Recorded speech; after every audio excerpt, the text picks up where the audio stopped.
কাণ্ড, তোরা কোত্থেকে এসে জুটলি রে?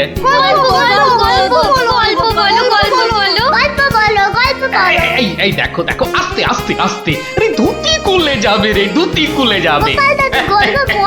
দাঁড়া দাঁড়া, ওরে রে, আমি এখন রাজসভায় যাচ্ছি, পরে এসে তোদের গল্প বলবো। এই দেখো, গল্প না বললে আমরা তোমাকে রাজসভায় যেতেই দেব না। ঠিক ঠিক, গল্প বলো, গল্প বলো। আচ্ছা আচ্ছা আচ্ছা, বেশ, চল ওই গাছতলাটায় গিয়ে বসি। হ্যাঁ, আয় আয় আয়, নাও এবার শুরু করো। শোন তো, তোরা তো ওই মুর্শিদাবাদের নবাবের কথা শুনেছিস? হ্যাঁ, এক ভীষণ খামখেয়ালি লোক, বুঝলি। হঠাৎ হঠাৎ তার মাথায় অদ্ভুত সব খেয়াল চাপে, আর তার জন্য মাথা খারাপ হয়ে যায় আমাদের মহারাজ ওই কৃষ্ণচন্দ্র। তো সেবার হলো কি,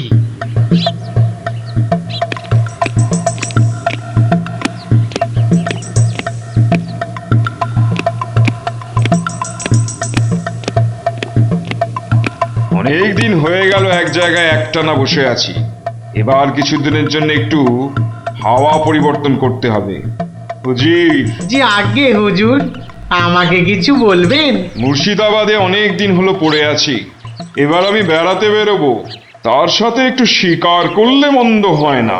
তুমি আমার যাওয়ার আয়োজন করো। আপনি কোথায় যাবার জন্য ইচ্ছা প্রকাশ করেন জাহাপানা? কাছাকাছি এমন কোথাও যেখানকার পরিবেশ চোস্ত হবে আর শিকারেরও বন্দোবস্ত করা যেতে পারে, এমন কোন জায়গা হদিশ আছে তোমার কাছে? এমন একটা জায়গা আছে বটে, আর সেটা আপনার পরিচিত জায়গা। আমার পরিচিত জায়গা? কোন সে জায়গা? কেন হুজুর, আপনি মহারাজ কৃষ্ণচন্দ্রের কথা ভুলে গেলেন? কৃষ্ণচন্দ্র? হ্যাঁ হ্যাঁ, তিনি তো আপনাকে বারবারই সেখানে যেতে বলেছেন। ওখানকার পরিবেশও অত্যন্ত ভালো, আর কাছে পিঠে বন জঙ্গলও আছে। আপনার মনোবাসনা সেখানে সহজেই পূরণ হবে হুজুর। ঠিক বলেছো হুজি, ঠিক বলেছো। তুমি এখনই কৃষ্ণচন্দ্রকে সংবাদ পাঠিয়ে দাও যে আমি ওর রাজ্যে কিছুদিনের মধ্যেই ছাউনি ফেলবো। তিনি যেন আমাকে অভ্যর্থনা করার জন্য প্রস্তুত থাকেন। যাও।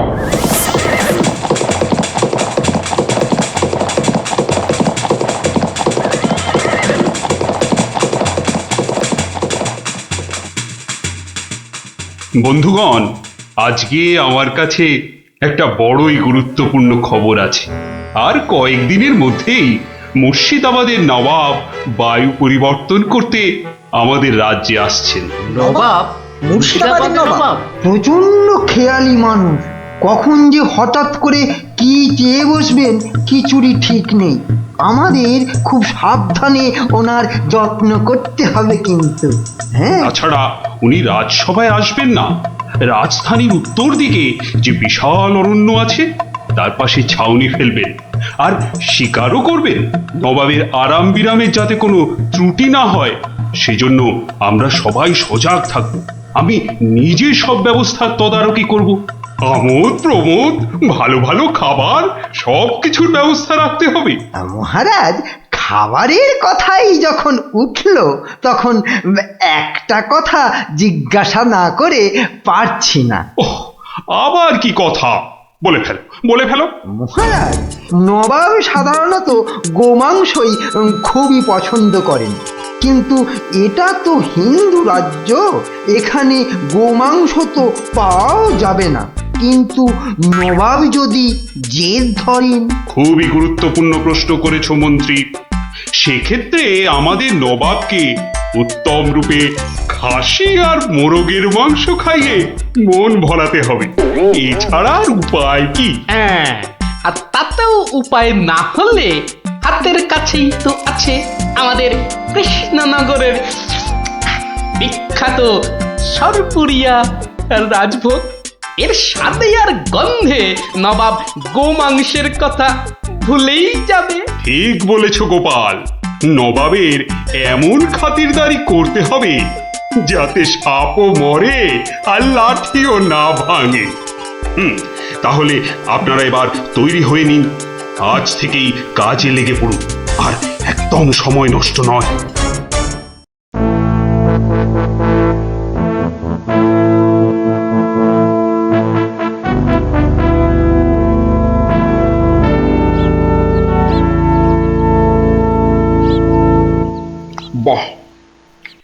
বহুত খুব বড়ই জবরদস্ত চিজ। কি নাম বললেন এই খাবারের? আগে হুজুর সরপুরিয়া, আমাদের রাজ্যের সব থেকে জনপ্রিয় মিষ্টি। তা আমাদের বাবুর্চিকে শিখিয়ে দিলে সে এরকম জবরদস্ত জিনিস নিশ্চয়ই পাকাতে পারবে। নিশ্চয়ই জাহাপনা। তাছাড়া মোগলাই খানার সাথে সরপুরিয়া বেশ ভালোই লাগবে বোধহয়। ভালোই লাগবে। আর তার সাথে একটু মোগলাই গরম মশলা মেশালে স্বাদ আরো বেড়ে যাবে। মিষ্টিতে গরম মশলা বাবার জন্মেও শুনিনি। কিছু কি আপনি বলতে চাইছেন? না না না না না না, মানে আপনার ভাবনা খুবই ভালো হুজুর। আমাদের ময়রা আপনার বাবুর্চিকে সব শিখিয়ে দেবে। কি হলো, বাইরে এত গোলমাল কিসের? একবার দেখো তো। গেলুম বাবারে, উফ মেরে ফেললে, এ কি? দিয়ে দিলে রে। এ কি অবস্থা হয়েছে তোমার? কে এমন করলো? হুজুর ষাঁড়, ছাউনিতে ষাঁড় পড়েছে হুজুর, ষাঁড়। ষাঁড়? ষাঁড় এলো কোত্থেকে? কিচ্ছু বুঝতে পারছি না হুজুর, কোত্থেকে যেন এসে পড়েছে। পুরো শিবির একেবারে লন্ডভন্ড করে দিচ্ছে হুজুর। ওই যে শুনুন আবার ডাকছে। ব্যাপারটা একবার নিজের চোখে দেখতে হচ্ছে। এই তোমরা সব চলো তো, একবার দেখি। কোথায় কোথায় সেই বেয়াদব? আজকে আমি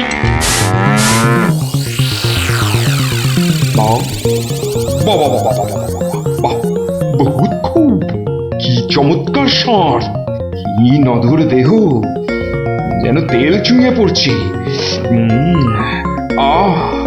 একেবারে জবরদস্ত গোস্ত। হুজুর আমরা সবাই মিলে এখনই ওটাকে তাড়িয়ে দিচ্ছি। এই না না না, দাঁড়িও না, ইসকো পাকড়ো। পাকড়ো মানে? কি সুন্দর শরীর, চমৎকার মাংস হবে। ব্যাটাকে ভালো করে ধর, আর শুনে রাখ, কাল এই ষাঁড়টাকেই জবাই করে আমার খানা পাকানো হবে। এই মাটি করেছে, এই যে মহারাজ কৃষ্ণচন্দ্রের পিতৃশ্রাদ্ধের বিশোৎসর্গসার এবার নবাবের কবলে পড়েছে। ওর আর রক্ষে নেই। যাই তাড়াতাড়ি রাজসভায় যেতে হবে। খবরটা শুনলে মহারাজ নির্ঘাত মূর্ছা যাবেন। জাহাপনা, এবার আমাকে বিদায় দিন। রাজসভায় যেতে হবে, অনেক কাজ পড়ে আছে। হ্যাঁ, এবার আপনি আসুন। আর আগামীকাল আমি এখানে একটা বিরাট ভোজ সভার আয়োজন করছি। কাল তাই আপনাদের মহারাজকে এখানে আসতে বলবেন। রাজাকে কাল আমি আদা দিয়ে ষাঁড়ের কোরমা খাওয়াবো, বুঝলেন? ঠিক আছে, সেলাম হুজুর। আদাব। আদাব আদাব। হ্যাঁ, আদা দিয়ে কোরমা হবে কাল।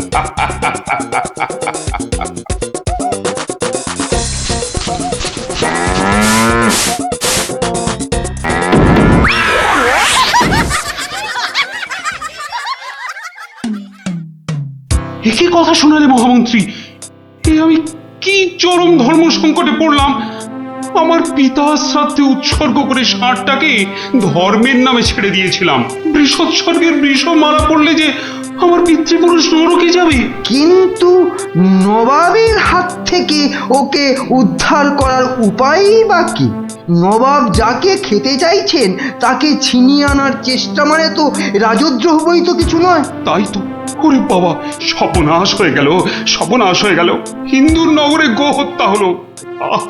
আমার পিতৃপুরুষের নরকবাস হবে, কোনো উপায় নেই ঠেকাবার।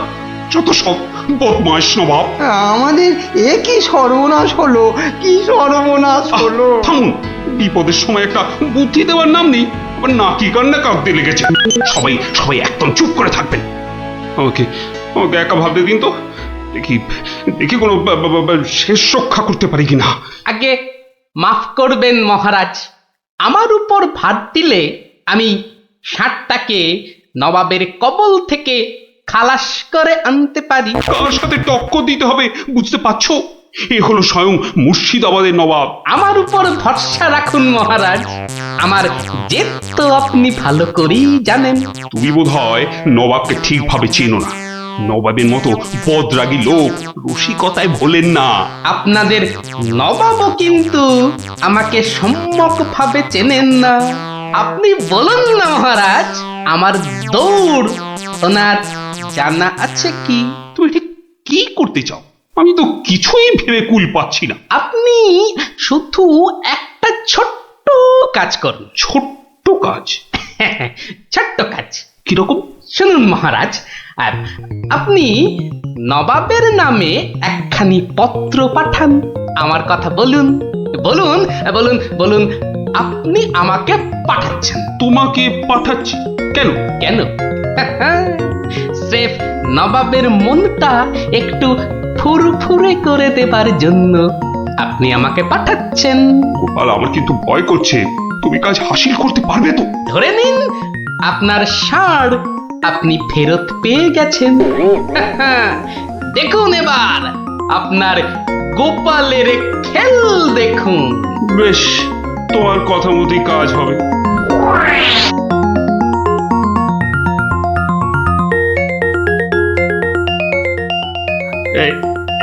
এই আমি চিঠি লিখে দিচ্ছি।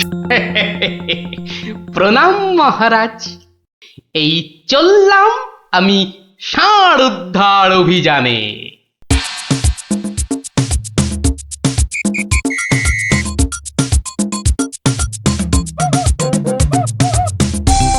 সেলাম হুজুর, আপনার চরণে এই দাসের শত কোটি সেলাম।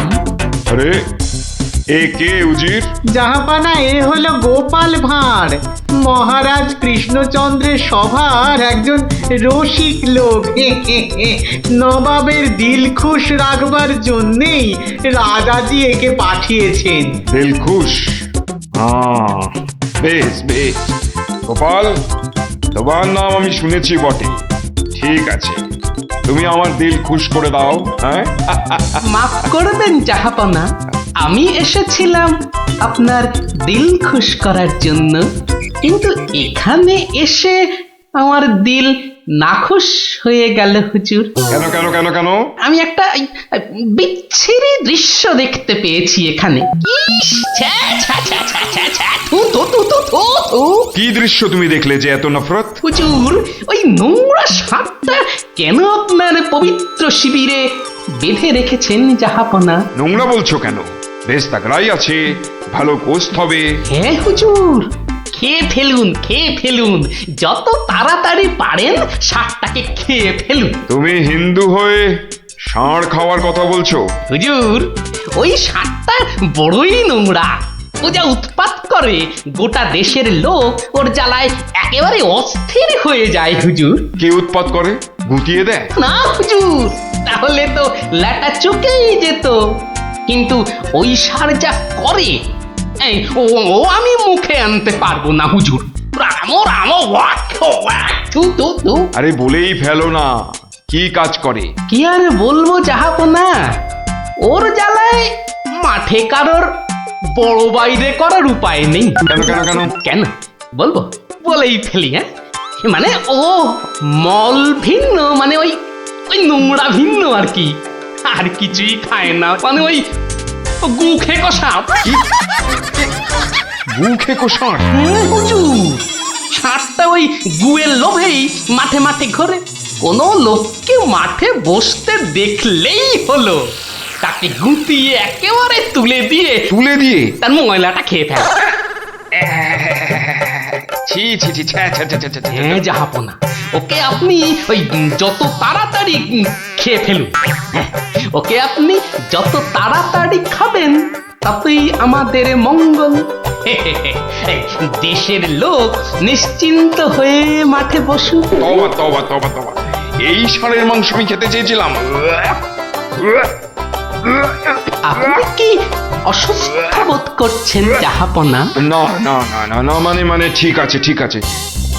এই এই এই ষাঁড়টাকে এক্ষুনি বিদায় কর। হুজুর, ষাঁড়টার শরীর স্বাস্থ্য ভালোই, বেশ এই উপাদেয় মাংস হতো হুজুর। না হয় একটু ওই মলি খায় আর কি। না না না না, ওকে দূর করো, দূর করো।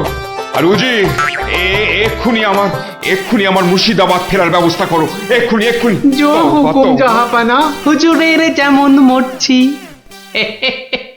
আমি আসছি হুজুর, আদাব। হাট হাট, ওর দড়ি খুলে দে, যা যা যা যা।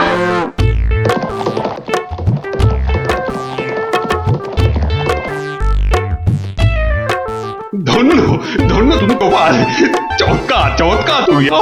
ভাবা যায় না তুই আজ আমাকে ধর্ম সংকট থেকে বাঁচালে। মন্ত্রী মন্ত্রী, গোপালকে 2000 টাকা পুরস্কার দাও এক্ষুনি। মহারাজের জয় হোক। ব্যাস, নবাব ষাটটাকে ছেড়ে দিয়ে মুর্শিদাবাদ পালালেন, আর আমাদেরও ঘাম দিয়ে জ্বর ছাড়লো। তোরা সব খুশি তো? হ্যাঁ,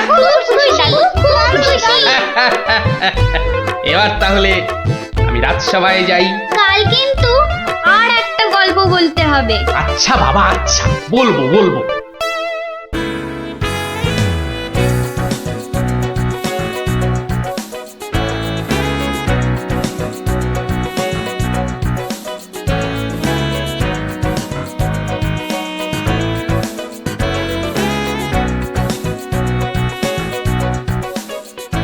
আমার অত দম নেই যে পুকুরের ওই পারে যাব। তুই তাহলে ঘাট ধরেই কাট, আমি ওই পাড়ের থেকে সাঁতারটা কেটেই আসি।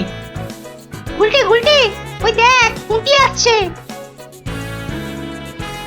ভালোই হলো, পুটির সঙ্গে তাহলে সাঁতারের একটা রেস হয়ে যাবে। না রে, সঙ্গে ওর ভাই দুটো আছে। তাতে কি? ওর ভাই দুটোকে তো চিনিস না, ঠিক বাড়িতে গিয়ে বলে দেবে পুঁটি পুকুরের ওই পারে গেছে। ওর ভাই দুটোকে একদিন এমন টাইট দেবো না। কি রে, কাকে টাইট দিবি? ওর মাথার স্ক্রু গুলো রে। দিদি, গুলটে দাদার সঙ্গে সাঁতারে রেস দিবি না কিন্তু।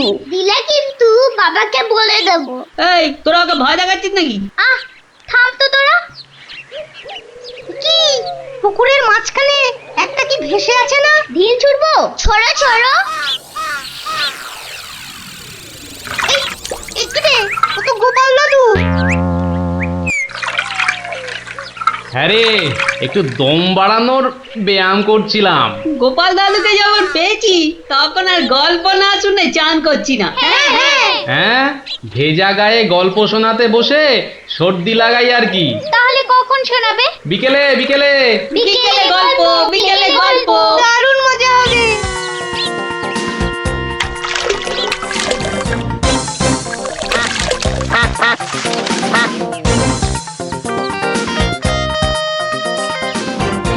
গোপাল দাদু আজ বড্ড দেরি করছে। ওরে, সবুরে মেওয়া ফলে।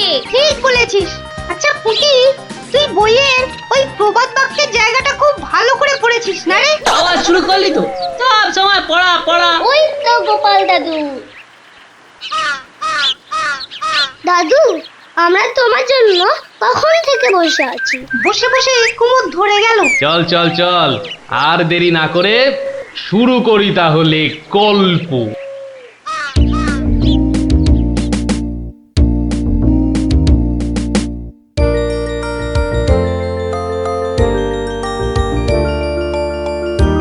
আজ বেশ চমৎকার হাওয়া দিচ্ছে। সত্যি তাই, আমার বেশ খিদে খিদে খিদে খিদে খিদে খিদে পাচ্ছে। তোমার সব সময় খাই খাই। তাহলে আমি এখন যাই। এই গাছের তলায় একটু দাঁড়াই। আমি বরং গাছের বাঁদরটাকে তাড়াই। হ্যাঁ, এই তোমার উচিত কাজ। আজ দারুণ হয়েছে আপনার সাজ। তখন থেকে দেখছি তোমার ছন্দের পুকুট। এই যা, বাঁদরটা নিয়ে গেল আপনার মুকুট। এবার কি হবে? আমার আমার মুকুট নিয়ে এসো, যেভাবে পারো। এই এই দে দে মহারাজের মুকুট, দে দে বলছি। কি কি মন্ত্রী, এই যে ভয়ানক দুষ্ট বাঁদর। ওহ, এভাবে হবে না মহারাজ, ওকে বন্ধুর মতো করে বোঝাতে হবে। আমার তো কখনো বাঁদর বন্ধু ছিল না, কি করে বোঝাবো? আচ্ছা, আমি বোঝাচ্ছি। ওরে ওরে পুচু মুচু কচু, বাবাটা বাবাটা, সোনাটা, মনটাটা, আমার মনটাটা, আমার পুকুটা মুকুটা দিয়ে দাও সোনা মানা, দাও মানা, দাও দাও মানা সোনা, দাও।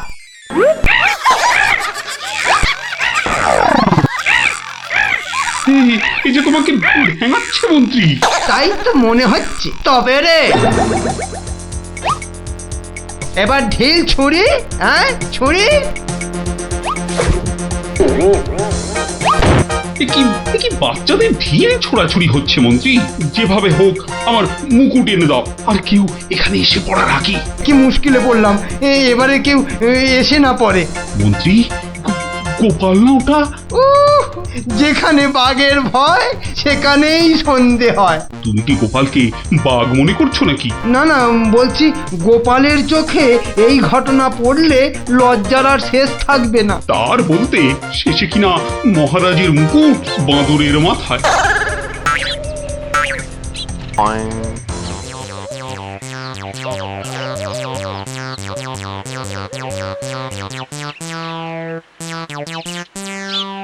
একই মহারাজ, লুকোচ্ছেন কেন?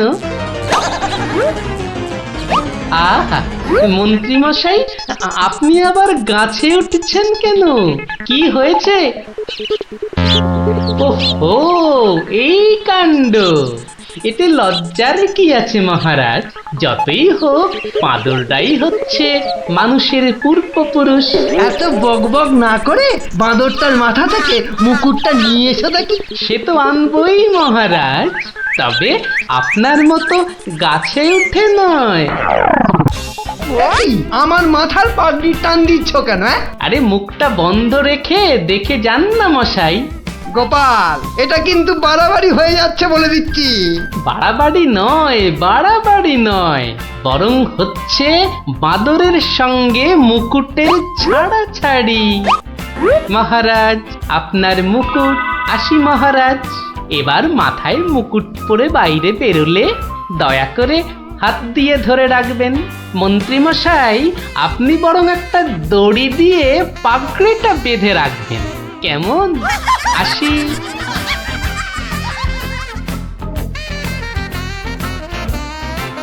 কিভাবে গোপাল বলল দেখলেন মহারাজ? শুধু দেখিনি মন্ত্রী, শুনেওছি।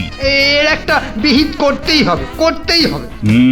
তুমিও ভাবো আর আমিও ভাবি।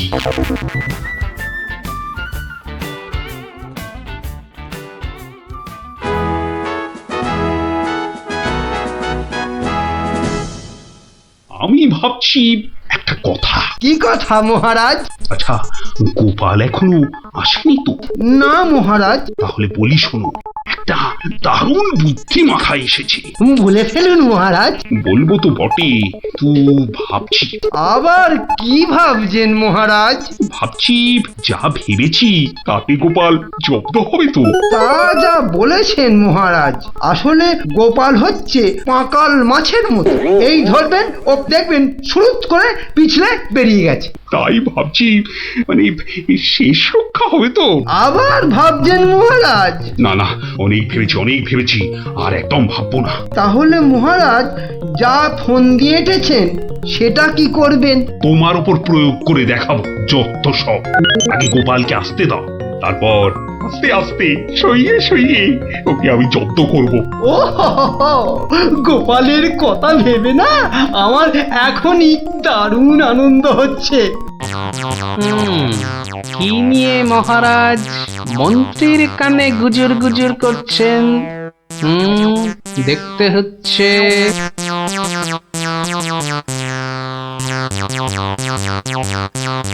মহারাজ, গোপাল আসছে। আরে আসুন গোপাল বাবু। জানতাম কোনো ফোন দিয়েছে। দেখা যাক।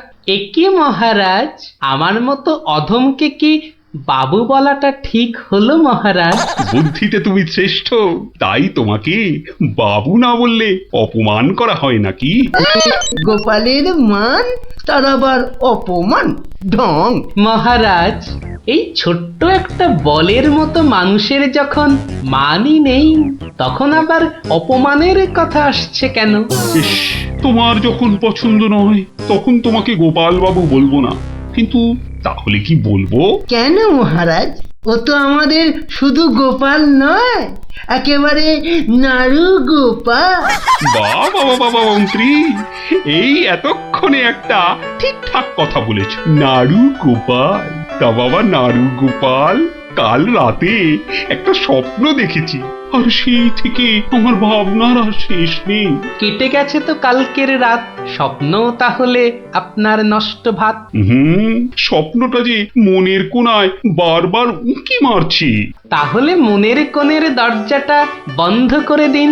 বলছো বটে, কিন্তু তোমায় যে না বলে স্বস্তি পাচ্ছি না। তবে ঝেড়ে কাশুন মহারাজ।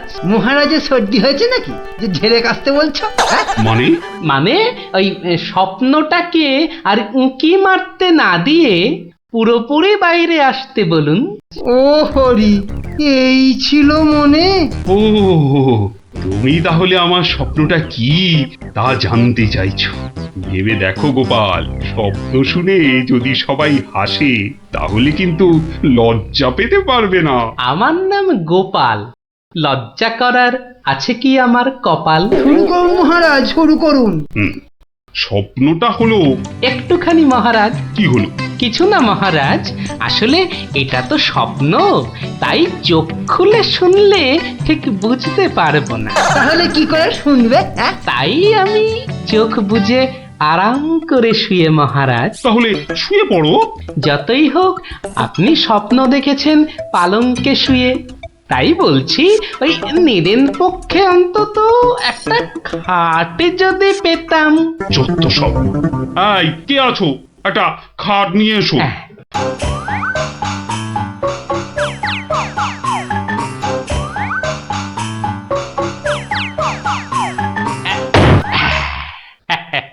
এই তো, এইবার একটু আরাম করে শুই। এইবার বলুন মহারাজ। আমি আর তুমি একটা সরু পথ দিয়ে হাঁটছি। মহারাজ এক মিনিট, কতটা সরু মহারাজ? ওই মন্ত্রী মশাইয়ের শরীরের মতো নাকি? উপা, কথা বলো না, স্বপ্নের ঘোরটা কেটে যাবে। ঠিক আছে, বলুন। পথে দুধারে দুই দিকে। আচ্ছা, তারপরে ঘটলো এক বিচ্ছিরি ঘটনা।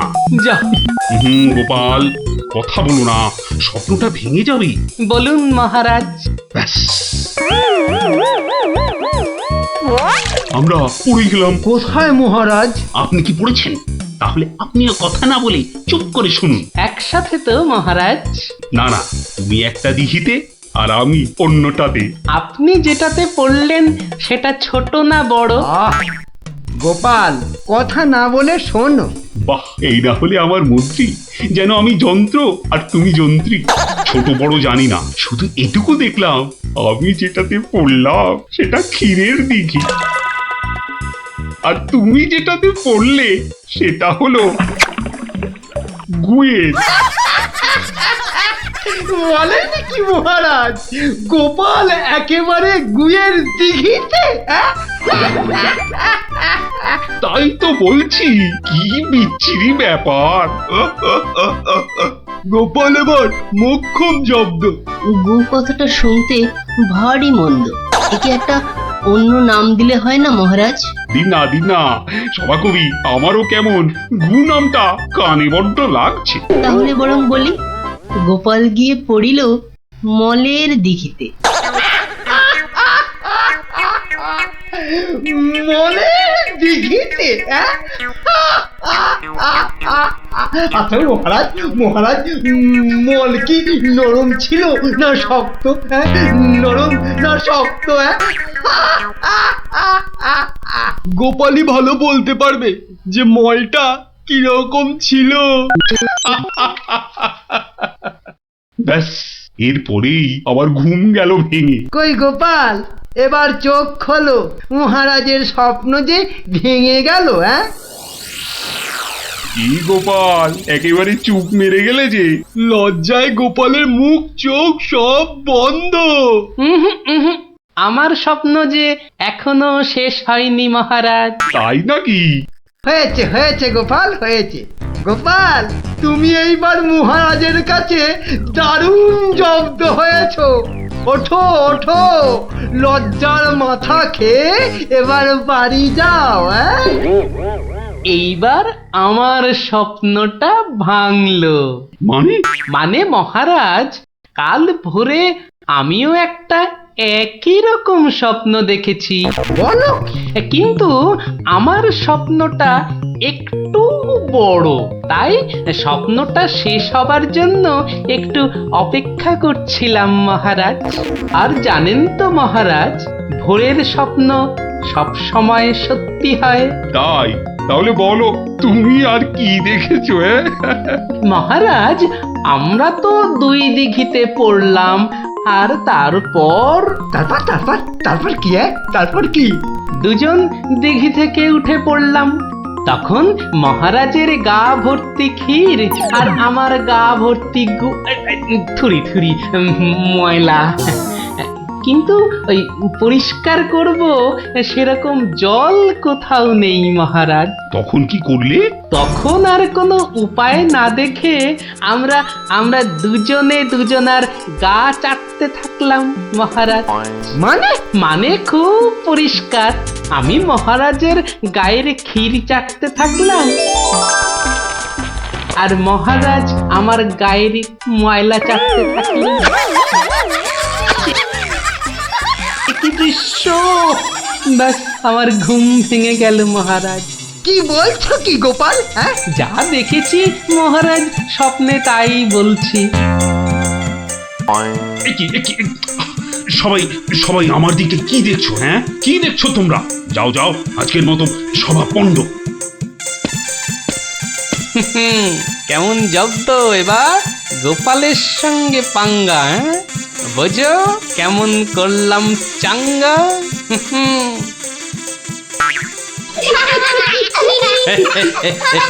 এই জন্য বলি, করতে গেলে ফাইট হতে হবে টাইট, বুঝলি? সত্যি গোপাল দাদু, তোমার জবাব নেই। আর একটা হবে নাকি দাদু? দিনে একটাই গল্প যথেষ্ট, আর নয়। তাই তো বলি গোপাল দাদু, আর তার গল্প শুনতে হবে অল্প স্বল্প। এই তো আমার গল্প শুনে শুনে দেখছি তোদেরও বুদ্ধিও খোলতাই হচ্ছে।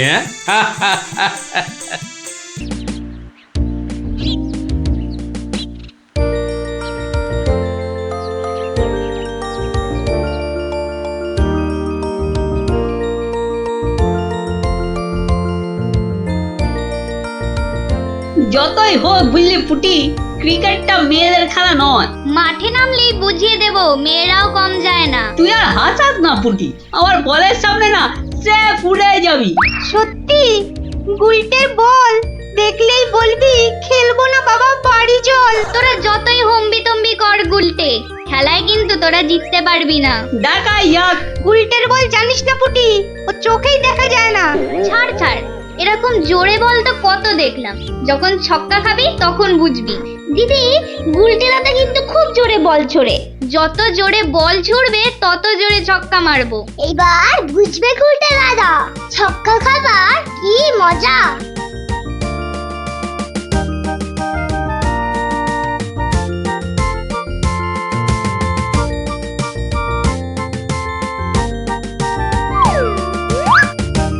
নে রে পুটি, প্রথমেই আমার বল, দেখি কেমন সামলাস আমার বল।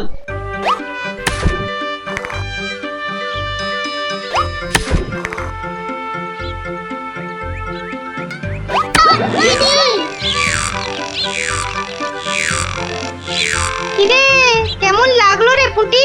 কিরা পুটি, ছক্কার জায়গায় তো অক্কা পেয়ে গেলি রে। নে নে বল কর। কিরে গুলটে, হাঁ করে দেখিস না, মশা ঢুকে যাবে।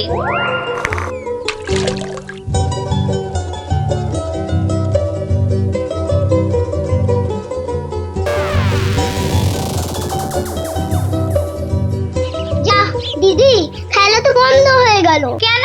মোটেই না, বলটা গিয়ে ঠিক পড়লো পুকুরের মাঝখানে। এখন কিভাবে আনা হবে? পুটি, তুই এমন মারলি যে খেলাটাই ভেস্তে গেল। দিদি, এখন কি হবে? ওই দেখো কে যাচ্ছে।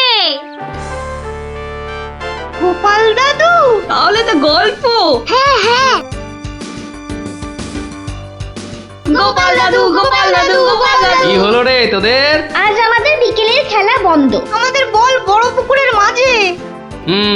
তাই আমাকে গল্প শোনাতে হবে, হ্যাঁ? ঠিক তাই। কিন্তু আজ আমার গলা যে ভীষণ ব্যথা। ব্যথা গল্প বললে সেরে যাবে, যাকে বলে বিষে বিষে বিষক্ষয়। বেশ বললি তো, ঠিক আছে, শোন তাহলে।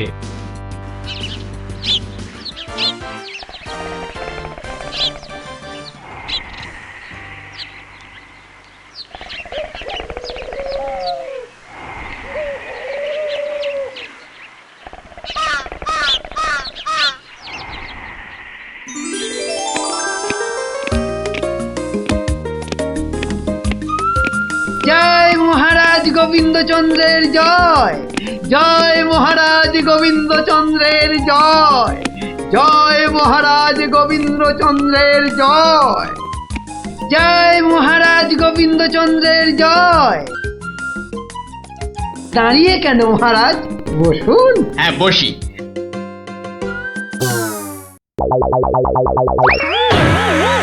বাবা রে, গেলাম রে, হাড় গোড় একেবারে নুনের মতো গুঁড়ো গুঁড়ো হয়ে গেল গড়িয়া বাবা।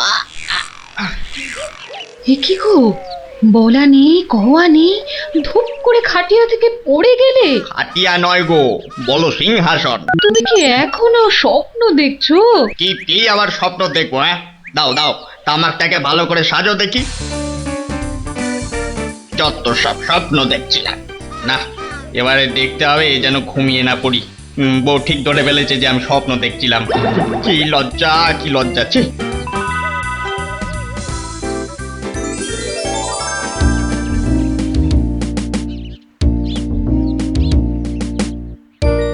বাহ, কি পালোয়ানের মতো চেহারা। তা বাবা, দুধটা পালোয়ানের খাবার মতো দিতে পারবে তো? এই তো বলছে পারবে। বাহ বাহ বাহ, তাহলে দুইয়ে দেখতে হয়। হ্যাঁ, এখনই পরীক্ষা দিতে রাজি তো? বাহ, তাহলে শুরু করা যাক।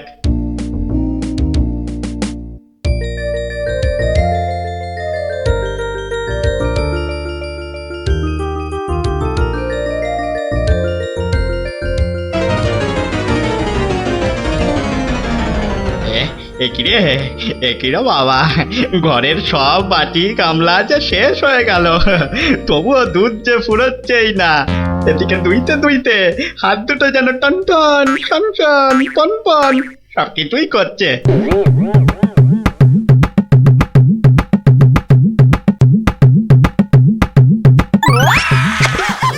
ওরে বাবা রে, ওরে মা রে, কি জোরে লাথি মারলো রে বাবা, ওরে বাবা।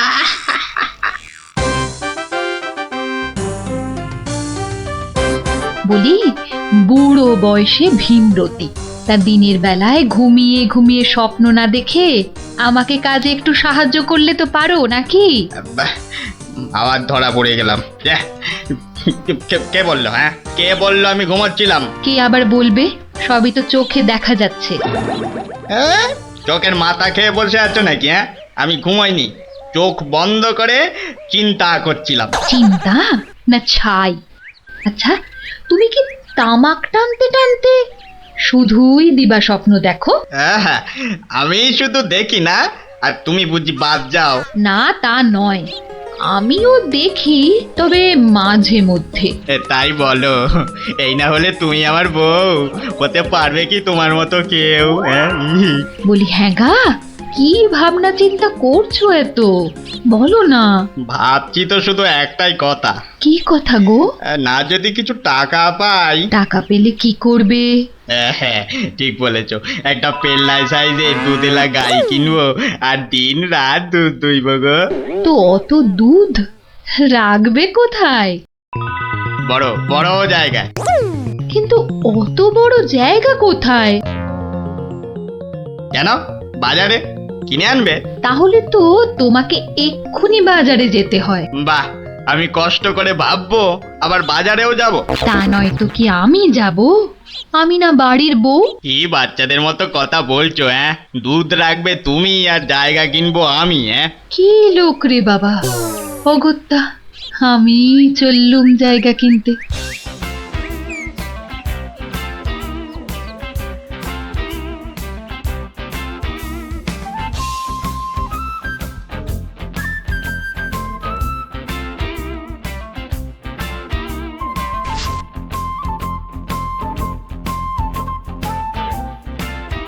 এত হাড়ি দিয়ে করবেটা কি? বাড়িতে সাজিয়ে রাখবো।